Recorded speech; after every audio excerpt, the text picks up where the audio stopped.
Now we're on lesson 3-3. So we're in the third section of this 4-section chapter, and what we're looking at here is we want to journalize transactions that affect owner's equity and receiving any kind of cash that people at one point owed us.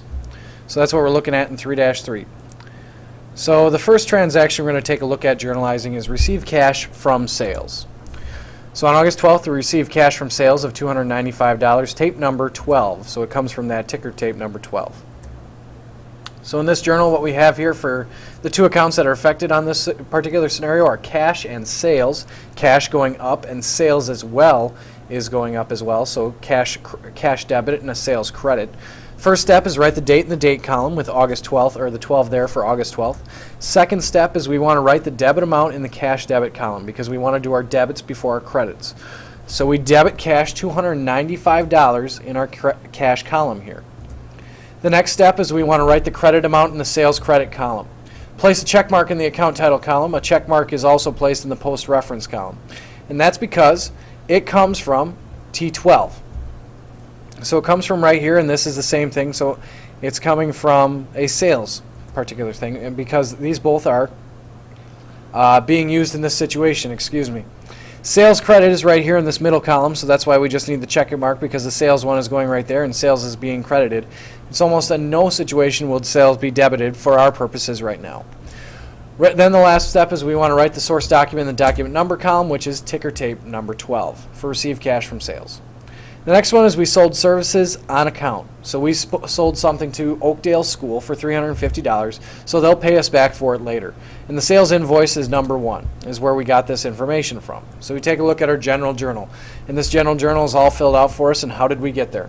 First thing is identify those two accounts that are affected. So accounts receivable from Oakdale Schools, that's going to go up because we are receiving more of an asset from them, money to be received later. Sales is also going to go up, working on both sides of the equation, both for $350. First step, we write the date in the date column, so we put in that 12 into the date.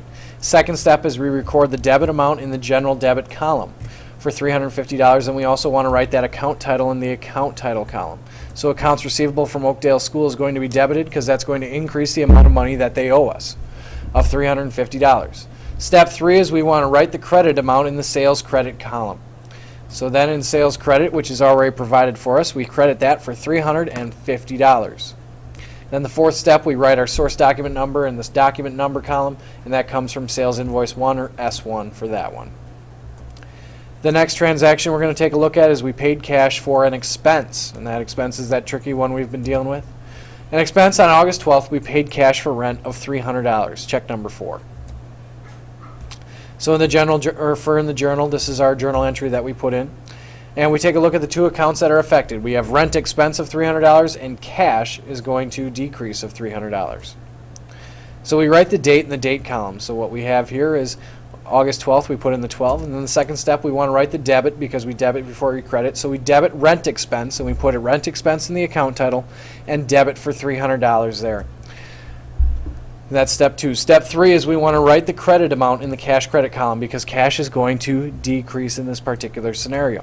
So in the cash credit column, we put $300. And the last step is we write the source document number in the document number column. And this is coming from check number 4, so the document number is C4. The next transaction we're going to take a look at is we're receiving cash on account. So on August 18th, we received cash on account from Oakdale School from that service we recently provided them for $200, and the source document is receipt number 2. So our journal entry is going to look like this. So we have the first thing and our 2 T accounts. Make sure you're paying attention to those. Which 2 T accounts are affected? Cash is going up, and the amount of accounts receivable is going to go down, so a cash debit and an accounts receivable credit. So we write the date in the date column of the 18th. And then we want to write the debit amount in the cash debit column. So we've got $200 that we put in the cash debit. Then we want to record the credit amount in the general credit column, and then as well as put the account title in the account title column. So we've got accounts receivable to Oakdale School, and they now owe us $200 less. And then the fourth step, what is that source document that it came from? This way we can always check and reference our entries and be able to just double check where everything's coming from, and that comes from receipt number 2, or in the document number R2. Now this entry is we're paying cash to the owner for personal use. On August 18th, we paid cash to the owner for personal use of $125. Check coming from check number 6. So in our general journal entry, we have Kim Park drawing entered in there, and then we also have cash happening. Those are our two accounts that are affected, because the amount that she is drawing is being taken out of the company of $125, which also means cash is also going to go down $125. So we write the date in the date column on the 18th. Then we write the debit amount in the general debit column and write the title of the account in the account title column. So Kim Park drawing account is debited, and we have that in both sections there, labeled with the 2s.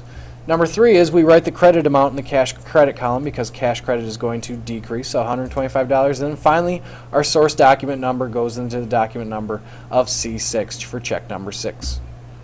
And that's it for entering, or for this particular section of the chapter with our journal entries. Make sure you're recording these down in order to help yourself complete the assignments necessary and help yourself better study for the test that's coming up.